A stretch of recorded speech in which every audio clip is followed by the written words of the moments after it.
KCBയിലെ DA test. അപ്പോൾ ഇതിന് ടെസ്റ്റിനെ പറ്റിയൊരു ചെറിയൊരു ഇൻട്രൊഡക്ഷനും പിന്നെ നമുക്ക് ഫർദർ സ്റ്റഡീസ്, അതായത് DAക്ക് വേണ്ടുന്ന ഒരു വിദ്യാഭ്യാസ യോഗ്യത എന്താണെന്നും അങ്ങനെയൊക്കെയുള്ള കുറച്ച് കാര്യങ്ങളാണ് നമ്മൾ ഇന്ന് ഈ ഒരു വീഡിയോയിലേക്ക് ഫോക്കസ് ചെയ്യുന്നത്. ഓക്കെ, അപ്പോൾ നമുക്ക് കാണുന്ന പോലെ എലിജിബിലിറ്റി ഫോർ ബിക്കമിങ് DA. അപ്പൊ നമ്മുടെ KCBയിൽ 3 തരത്തില് നമുക്ക് DA ആവാൻ പറ്റും. ഒന്നെന്ന് പറഞ്ഞാല് നമുക്ക് എങ്ങനെയാണ് ബൈ പ്രൊമോഷൻ ആവാൻ പറ്റും അല്ലെ. അതായത് ബൈ പ്രൊമോഷൻ.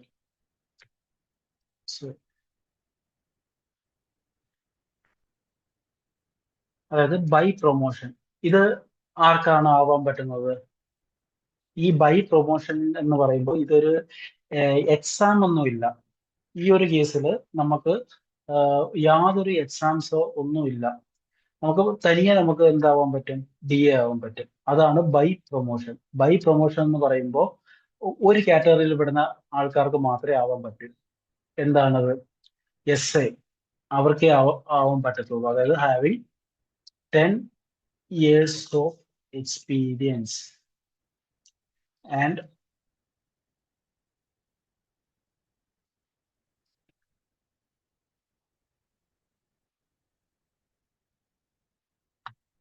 മനസ്സിലായല്ലോ. അതായത് ബൈ പ്രൊമോഷനിലൂടെ നമുക്ക് ഒരു SAക്ക് മാത്രം, അതും 10 കൊല്ലം സർവീസ് ഉണ്ടാവണം. മാത്രമല്ല ഇയാള് അക്കൗണ്ട്, നമ്മുടെ ഡിപ്പാർട്ട്മെന്റ് ടെസ്റ്റ് ഇല്ലേ, അതില് അക്കൗണ്ട് ടെസ്റ്റ് ഹയറും പാസ്സായിട്ടുണ്ടായിരിക്കണം. അപ്പൊ അത് കഴിയുമ്പോൾ ഇപ്പൊ 10 കൊല്ലം, ഒരു SA 10 കൊല്ലം ആകുമ്പോഴും നമ്മൾ സൂപ്രണ്ട് എന്ന് പറയും. അപ്പോ അയാള് ഫർദർ പ്രൊമോഷൻ അയാൾ എലിജിബിളും ആകും. മാത്രമല്ല അയാൾക്ക് 2 ഓപ്ഷൻ ഉണ്ട്, ഒന്നുകിൽ SS ആവാം അല്ലെങ്കിൽ DA ആവാം. അപ്പൊ ഇതാണ് ഒന്നാമത്തെ കേസ്. ഇനി രണ്ടാമത്തെ കേസ് എന്ന് പറയുന്നത് ഡയറക്റ്റ് റിക്രൂട്ട്മെന്റ്. ഈ ഡയറക്റ്റ് റിക്രൂട്ട്മെന്റ് നമ്മൾ കുറേ മനസ്സിലാക്കാനുണ്ട്. അതായത് നോർമലി ഇപ്പോ ഡയറക്റ്റ് അങ്ങ് ഹയർ പോസ്റ്റിലേക്ക് പോവുക, അതായത് പുറത്തുനിന്ന് വരുന്ന ഒരാള് ഡയറക്റ്റ് ഓഫീസർ റാങ്കിലേക്ക് പോവുക. അപ്പൊ AEമാര് ഡയറക്റ്റ് ഓഫീസർ ആയിട്ട് വരുന്നു, അതേപോലെ തന്നെ DA ഡയറക്റ്റ് ഓഫീസർ ആയിട്ട് വരുന്നു അല്ലേ. അപ്പൊ ഇതിന് കുറച്ച് കാര്യങ്ങളുണ്ട്, നിബന്ധനകളുണ്ട്. എന്തൊക്കെയാണ്? നമ്മൾക്ക് ഞാൻ മെയിൻ കുറച്ച് കാര്യങ്ങൾ മാത്രമേ പറയുന്നുള്ളൂ. അതായത് നമ്മള് pass intermediate exam of CA or CMA. അതായത് CA അല്ലെങ്കിൽ CMA എന്ന് പറഞ്ഞു കഴിഞ്ഞാൽ എന്താണ്? CMA CMA എന്ന് പറഞ്ഞു കഴിഞ്ഞാൽ ICWA. ഇതിന്റെ പുതിയ പേരാണ് CMA എന്നുള്ളത്. അപ്പോൾ നമ്മൾ എന്തൊക്കെ മനസ്സിലാക്കി? രണ്ട് തരത്തിൽ വരാം. അതായത് by promotion, direct recruitment. Direct റിക്രൂട്ട്മെന്റിൽ നിങ്ങൾ എഴുതണമെന്നുണ്ടെങ്കിൽ നിങ്ങൾ CA അല്ലെങ്കിൽ CMA ഇന്റർമീഡിയറ്റ് എക്സാംസ് എങ്കിലും പാസ്സാകണം. അപ്പോൾ ഇത് എങ്ങനെയൊക്കെയാണ് ഇത് പാസ്സാവുക? അതായത് institute of chartered accountants of India ആണ്, അതായത് ICAI ആണ് എന്ത് നടത്തുന്നത്? CA നടത്തുന്നത്. അതേപോലെ തന്നെ ICAI, അതായത് institute of cost accountants of India, പക്ഷെ അതിന്റെ പേര് മാറിയിട്ടില്ല, ഞാൻ ജസ്റ്റ് ICWA എന്ന് എഴുതാം. അവരാണ് നമുക്ക് ഈ CMA ക്വാളിഫിക്കേഷൻ നടത്തുന്നത്. അപ്പോൾ ഇവരുടെ ഇന്റർമീഡിയറ്റ് എങ്കിലും നമ്മൾ പാസ്സായാൽ മാത്രമേ നമുക്ക് ഡയറക്റ്റ് റിക്രൂട്ട്മെന്റിന് എലിജിബിൾ ആവൂ. അല്ലാതെ കുറച്ച് കാര്യങ്ങളുണ്ട് ഡയറക്റ്റ് റിക്രൂട്ട്മെന്റിൽ, അതായത് കുറച്ച് എക്സ്പീരിയൻസ് ഉണ്ടെങ്കിലും അങ്ങനെ കുറച്ച് കാര്യങ്ങൾ. പക്ഷെ അത് എല്ലാവർക്കും ആപ്ലിക്കബിൾ അല്ല, അതുകൊണ്ട് ഞാൻ അതിലേക്ക് പോകുന്നില്ല. ഇനി അടുത്തത് മെയിൻ സബ് കാറ്റഗറി, അതായത് മൂന്നാമത്തെ കാര്യം, അതായത് ഇൻ സർവീസ് കോട്ട. ഇതിന്റെയാണ് ഇപ്പോൾ എക്സാം നടക്കുന്നത്. അപ്പൊ ഇതിന്റെ എലിജിബിലിറ്റി എന്താണ്? ഇതിന്റെ പ്രത്യേകം നോ സ്പെസിഫിക് എലിജിബിലിറ്റി ആണ്. അതായത് നമുക്ക് വിദ്യാഭ്യാസ യോഗ്യതയൊന്നും ഇതിന് ഇപ്പോൾ തൽക്കാലം വേണ്ട, പക്ഷെ ഭാവിയിൽ ഇത് മാറും. കാരണം ഇത് വളരെയേറെ ഡിസ്പ്യൂട്ടഡ് ആണ്. കാരണം ഇപ്പോ ഇൻ സർവീസിലുള്ള ഒരാൾക്ക് അയാൾക്ക് ടെസ്റ്റ് എഴുതണമെന്ന് പറഞ്ഞു കഴിഞ്ഞാൽ അത് നടക്കുന്ന കാര്യമാണ്? അതൊരിക്കലും പറ്റില്ല. കാരണം എന്താ? അവിടെ BTech വേണമെന്ന് പറയും. പക്ഷേ ഇൻ സർവീസിലുള്ള ഒരാൾക്ക് ഡയറക്റ്റ് അങ്ങ് DA ആവണമെങ്കിൽ വേണമെങ്കിൽ പറയാം, അവർക്ക് ഈ CA or CMA വേണമെന്ന് പറയാം. പക്ഷേ ഇത് അതിന്റെ ടഫ്നെസ്സും എല്ലാം കൂടെ കൺസിഡർ ചെയ്യുമ്പോൾ നമുക്ക് ഒരിക്കലും ഇത് വേണം എന്ന് പറഞ്ഞിട്ട് ഏഹ്, അങ്ങനെ ഒരു നിബന്ധന വെക്കാൻ പറ്റില്ല. അതുകൊണ്ടാണ് ഈ ഇൻ സർവീസ് കോട്ടയിൽ ഒരു എക്സാം നടത്തിയിട്ട് നമ്മൾ എന്ത് ചെയ്യുന്നത്, അതിൽ നിന്ന് ക്വാളിഫൈഡ് ആയിട്ടുള്ള ആൾക്കാരെ DA ആയിട്ട് പ്രൊമോട്ട് ചെയ്യുന്നത്. അപ്പൊ ഇതാണ് നമ്മൾ ഇന്ന് മെയിൻ ആയിട്ട് ഫോക്കസ് ചെയ്യുന്നത്, അല്ലെ? അപ്പോ എന്തൊക്കെ നോക്കുന്നുണ്ട്? അപ്പോ ഇത് നമുക്കൊന്ന് ഹൈലൈറ്റ് ചെയ്ത് വെക്കാം. അതായത് ഇൻ സർവീസ് കോട്ട, അതിന് നോ സ്പെസിഫിക് എലിജിബിലിറ്റി ആണ്. എലിജിബിലിറ്റി എന്ന് പറഞ്ഞാൽ എന്താണ്? ഒറ്റ കാര്യമുള്ളൂ, should be A board employee. അതായത് ഒരു ബോർഡ് എംപ്ലോയി ആയിട്ടുള്ള ഏതൊരാൾക്കും വന്നിട്ട് എന്ത് ചെയ്യാം? ഈ പറയുന്ന എക്സാം എഴുതാം. ഓക്കെ. പക്ഷെ നമ്മൾ ഒരു കാര്യം എപ്പോഴും മനസ്സിലാക്കി വെക്കുക, നമുക്ക് DAക്ക് ഇങ്ങനൊരു ചാൻസ് ഉണ്ട്, പക്ഷെ നമുക്ക് അത് വെറുതെ കറക്കൂത്തി എഴുതാൻ എന്ന് വിചാരിച്ചിട്ട് നമ്മൾ വെറുതെ പോകരുത്. ആഹ് അതിന് അതായത് നല്ല രീതിയിൽ റെഗുലേറ്റ് ചെയ്യുന്ന ബോഡീസ് ആണ് നമുക്ക് ഉള്ളത്. അതായത് CA ഇൻസ്റ്റിറ്റ്യൂട്ട് ആയാലും ICWA ഇൻസ്റ്റിറ്റ്യൂട്ട് ആയാലും ഇവരെല്ലാം അക്കൗണ്ടിങ് പ്രൊഫഷനെ റെഗുലേറ്റ് ചെയ്യുന്ന രണ്ട് ബോഡീസ് ആണ് ഇന്ത്യയിലെ. അപ്പൊ ഇവര് കുറെ മാനദണ്ഡങ്ങൾ വെച്ചിട്ടുണ്ട്. പക്ഷെ നമുക്ക് ഇവിടെ KSEBിയില് പിന്നെ ഗവൺമെന്റിലും മറ്റ് ഡിപ്പാർട്ട്മെന്റുകളിലൊന്നും ഈ ഒരു മാനദണ്ഡം ഇല്ല. അതായത് ഒരു അക്കൗണ്ടന്റ് ആവണമെങ്കിൽ നമുക്ക് ഈ പറയുന്ന നമ്മളൊരു ചാർട്ടേഡ് അക്കൗണ്ടന്റ് ആവണോ, കോസ്റ്റ് അക്കൗണ്ടന്റ് ആവണോ, ഇങ്ങനെ ഒന്നും അവര് നമ്മളെ ഇൻസിസ്റ്റ് ചെയ്യുന്നില്ല ഈ ക്വാളിഫിക്കേഷൻ വേണമെന്ന് പറഞ്ഞിട്ട്. ആര്? KSEB ഇൻസിസ്റ്റ് ചെയ്യുന്നില്ല. അപ്പോ പലരും ഒരു ഡൗട്ട് വരും, എങ്ങനെ ഇത് പഠിച്ചെടുക്കാം? അല്ലെങ്കിൽ അവർക്ക് അക്കൗണ്ട്സ് പഠിക്കാൻ ഒരുപാട് താല്പര്യമുണ്ട്, പക്ഷേ എന്തില്ല, അവര് പഠിച്ചത് ചിലപ്പോ എന്താകാം, ചിലപ്പോ അവര് BA ആയിരിക്കും പഠിച്ചത്, അല്ലെങ്കിൽ അവര് BSc ആയിരിക്കും പഠിച്ചത്, അല്ലെങ്കിൽ അവര് ചിലപ്പോ ആഹ്, ആഹ്, ഇത് BComന് അടുത്തായിട്ട് വരുന്ന ചിലപ്പോ BBA പഠിച്ചിട്ടുണ്ടാവാം, BBM പഠിച്ചിട്ടുണ്ടാവാം, അങ്ങനെ പല കാര്യങ്ങളായിരിക്കും. ചിലപ്പോ ചില ആൾക്കാര് ഡിപ്ലോമ ആയിരിക്കും എടുത്തിട്ടുള്ളത്, അല്ലെ? അപ്പൊ ഇങ്ങനെ കുറെ കാര്യങ്ങൾ വന്നിട്ടുണ്ടാവും.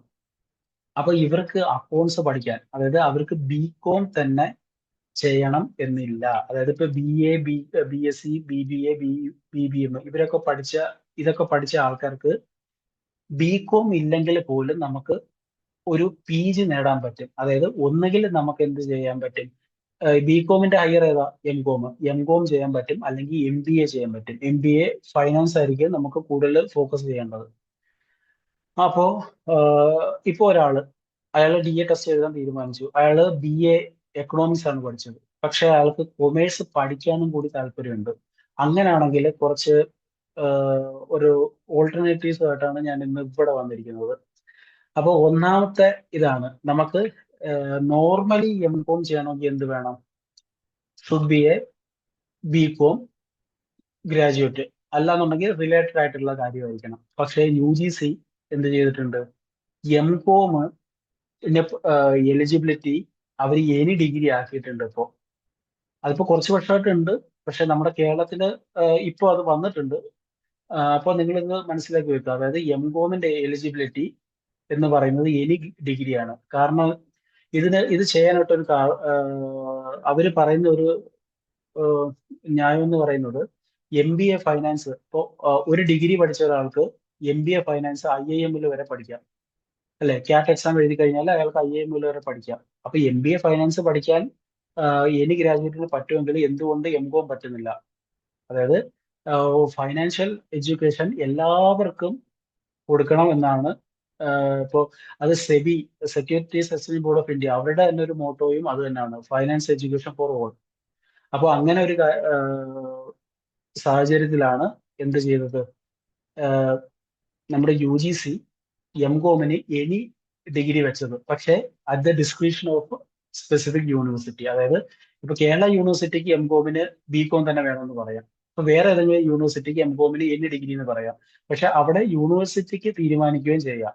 അതായത് M.Comന് ഇത് മതിയെന്ന് UGC പറഞ്ഞിട്ടുണ്ടെങ്കിലും ആ യൂണിവേഴ്സിറ്റികൾക്ക് തീരുമാനിക്കാം M.Comന് ആരൊക്കെ എലിജിബിൾ ആണ്.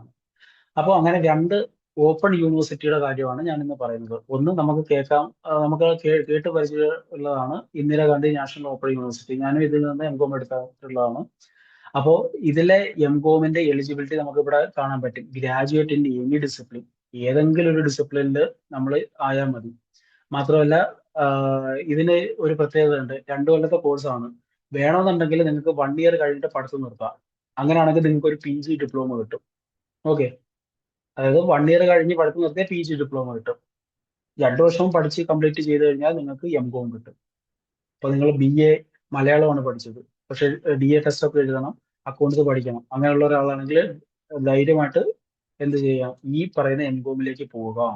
ഓക്കെ, പക്ഷെ ഇതിൽ നമ്മളൊരു കാര്യം ശ്രദ്ധിക്കണം. ഇതിൽ നമ്മൾ കൂടുതൽ തിയററ്റിക്കൽ ആയിട്ടുള്ള കാര്യങ്ങളാണ് പഠിക്കുന്നത്. ഇത് എം കോം ജനറൽ എന്ന് പറയുന്ന ഒരു കോഴ്സാണ്. കൂടുതലും തിയറി, ബിസിനസ് റിലേറ്റഡ് ആയിട്ടുള്ള കാര്യങ്ങളാണ് പഠിക്കുന്നത്. It is more like an MBA. അതായത് നമുക്ക് ആഹ്, ഒരു അക്കൗണ്ടിങ് എന്ന് പറഞ്ഞിട്ട് മാത്രമുള്ളതല്ല ഈ ഇഗ്നോയുടെ എം കോം. മറ്റേ യൂണിവേഴ്സിറ്റികളുടെ അല്ല, ഇഗ്നോയുടെ എം കോം. ഇനി അടുത്തൊരു യൂണിവേഴ്സിറ്റിയാണ് ശ്രീനാരായണ ഗുരു ഓപ്പൺ യൂണിവേഴ്സിറ്റി. ഇതിനെ പറ്റി ഇപ്പൊ 3-4 കൊല്ലം ആയിട്ടേ ഉള്ളൂ. കൊല്ലത്താണ് ഇതിന്റെ ഹെഡ്ക്വാർട്ടേഴ്സ് ഉള്ളത്. ശ്രീനാരായണ ഗുരു ഓപ്പൺ യൂണിവേഴ്സിറ്റി കേരള സർക്കാർ 2020 സ്റ്റാർട്ട് ചെയ്തതാണ്. അപ്പൊ ഇതിന്റെ വെബ്സൈറ്റ് ഇതാണ്. നമുക്ക് നേരിട്ട് ആ കണ്ടന്റിലേക്ക് പോവാം. അതായത് നമ്മൾ ഇവിടെ നോക്കുവാണെങ്കിൽ UGC അപ്രൂവ്ഡ് പ്രോഗ്രാംസ് ഏതൊക്കെയാണെന്ന് ഇവിടെ കൊടുത്തിട്ടുണ്ട്. അപ്പൊ പോസ്റ്റ് ഗ്രാജുവേറ്റ് പ്രോഗ്രാമാണ് നമുക്ക് വേണ്ടത്. അതിൽ നമുക്ക് എം കോം നമുക്ക് എടുക്കാം. അപ്പൊ ഇതിലും എന്താണ് പ്രത്യേകത?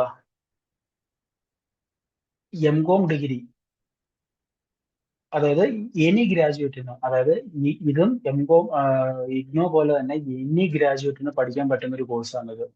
ഇതിന്റെ ബ്രോഷറിലൊക്കെ ഇതൊക്കെ എഴുതിയിട്ടുള്ളതാണ്. ആഹ് നമുക്ക് ഇതിന്റെ എലിജിബിലിറ്റി ഒക്കെ നോക്കുകയാണെങ്കിൽ നമുക്കത് മനസ്സിലാവും. പക്ഷെ നമ്മളതൊന്ന് ഡീപ്പായിട്ടൊന്ന് നോക്കേണ്ടി വരും എവിടൊക്കെയാണെന്നുള്ളത്. അപ്പൊ ഇതിൽ 2 സ്ട്രീം ഉണ്ട്, ഫൈനാൻസ് സ്ട്രീം ഉണ്ട്, പിന്നെ എന്തുണ്ട്, നമുക്ക് മാർക്കറ്റിംഗ് സ്ട്രീം ഉണ്ട്. അപ്പൊ നമ്മള് അക്കൗണ്ട്സിലൊക്കെ കുറച്ച് ഡീപ്പായിട്ട് നോക്കുന്ന ആള് എം കോം ഫൈനാൻസ് തന്നെ എടുക്കാൻ ശ്രമിക്കുക. ഇപ്പൊ നിങ്ങളിപ്പോ BA മലയാളം ആയിക്കോട്ടെ, BA എക്കണോമിക്സ് ആയിക്കോട്ടെ, സോഷ്യോളജി ആയിക്കോട്ടെ, അല്ലെങ്കിൽ BSc ഫിസിക്സ് കെമിസ്ട്രി മാത്സ്, ഇത് എന്ത് വേണമെങ്കിലും ആയിക്കോട്ടെ, നിങ്ങൾക്ക് ഈ പറയുന്ന എം കോമുകൾ എടുക്കാൻ പറ്റും. നിങ്ങൾ കേരളത്തിലെ യൂണിവേഴ്സിറ്റി പഠിക്കണമെങ്കിൽ ശ്രീനാരായണ ഗുരു ഓപ്പൺ യൂണിവേഴ്സിറ്റി പഠിക്കാം. സെൻട്രൽ യൂണിവേഴ്സിറ്റി പഠിക്കണമെന്നുണ്ടെങ്കിൽ ഇഗ്നോയിലും പഠിക്കാം. അതായത് നിങ്ങൾക്ക് ഗ്രാജുവേഷന് പകരം നിങ്ങൾക്ക് ഒരു PG തന്നെ കരസ്ഥമാക്കാം. നിങ്ങൾക്ക് വേണമെങ്കിൽ ഈ പറയുന്ന യൂണിവേഴ്സിറ്റികളിൽ BCom എടുക്കാം. പക്ഷെ BCom ഇനി മുതൽ 4 വർഷമാണ്. അപ്പൊ അത് 4 വർഷം നിങ്ങൾ കളയേണ്ട ആവശ്യമില്ല. നിങ്ങൾക്ക് ഡയറക്റ്റ് 2 വർഷം കൊണ്ട് നിങ്ങൾക്ക് അതും ഒരു മാസ്റ്റർ ഡിഗ്രി തന്നെ എടുക്കാൻ പറ്റും.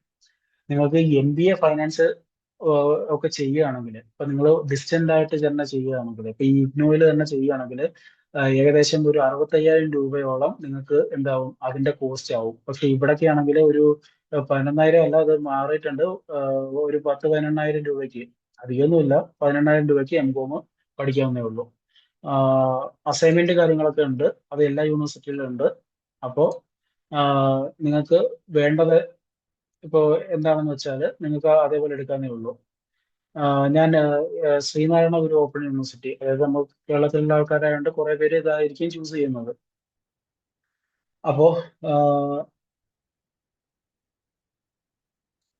ദേ ഇവിടെ ഇവിടെ കൊടുത്തിട്ടുണ്ട് അവര്, അതായത് minimum qualification degree or equivalent. അതായത് ഏതെങ്കിലും ഒരു ഡിഗ്രി മതി, ഡിഗ്രി ഓർ ഇക്വലന്റ്. നിങ്ങൾക്ക് സംശയമുള്ളവരാണെങ്കിൽ നിങ്ങൾക്ക് ഇവരുടെ കോൺടാക്ട് ഡീറ്റെയിൽസ് ഉണ്ട്, കോൺടാക്ട് ഡീറ്റെയിൽസ് ചോദിക്കാം, അല്ല മെയിൽ ചെയ്ത് ചോദിക്കാം. ഇനി അത് പോരാന്നുണ്ടെങ്കിൽ RIA വഴി എങ്ങനെ വേണമെങ്കിലും ചോദിക്കാനുള്ള കേസാണത്. അതായത് ഇതിന്റെയൊക്കെ കാര്യങ്ങൾ എനി ഡിഗ്രി തന്നെയാണ്. അത് നിങ്ങൾ മനസ്സിലാക്കി വെക്കുക. ഓക്കെ, ഇതൊക്കെ നമ്മൾ കുറെ തിരക്കിയത് തന്നെയാണ്. അതായത് ഇവിടെയും പറയുന്നുണ്ട്, അതായത് minimum qualification degree or equivalent. വേറെ MSc മാത്സ് ഒക്കെ ആണെങ്കിൽ അവർ പ്രത്യേകം എഴുതിയിട്ടുണ്ടാവും എന്ത്, നിങ്ങൾക്ക് സയൻസ് ഡിഗ്രി തന്നെ വേണം, അതും മാത്സ് തന്നെ വേണം എന്നുള്ളത് എഴുതിയിട്ടുണ്ടാവും. പക്ഷേ ഇത് UGC ആമെൻഡ് ചെയ്തിട്ടുള്ള കാര്യമാണ്. അതായത് നിങ്ങൾക്ക് കൊമേഴ്സ് ഫീൽഡിലേക്ക് വേണമെങ്കിൽ ഏതെങ്കിലും ഒരു ഗ്രാജുവേഷൻ നേടിയാൽ മാത്രം മതി.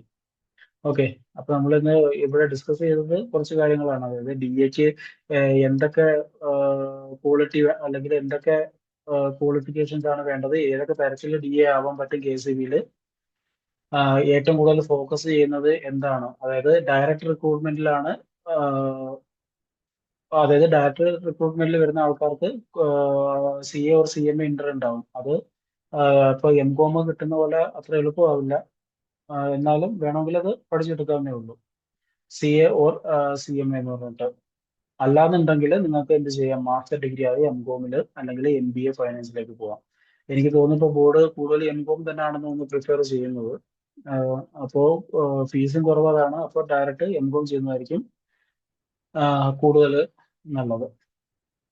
അപ്പോൾ ഇതായിരുന്നു ഇന്നത്തെ വീഡിയോ.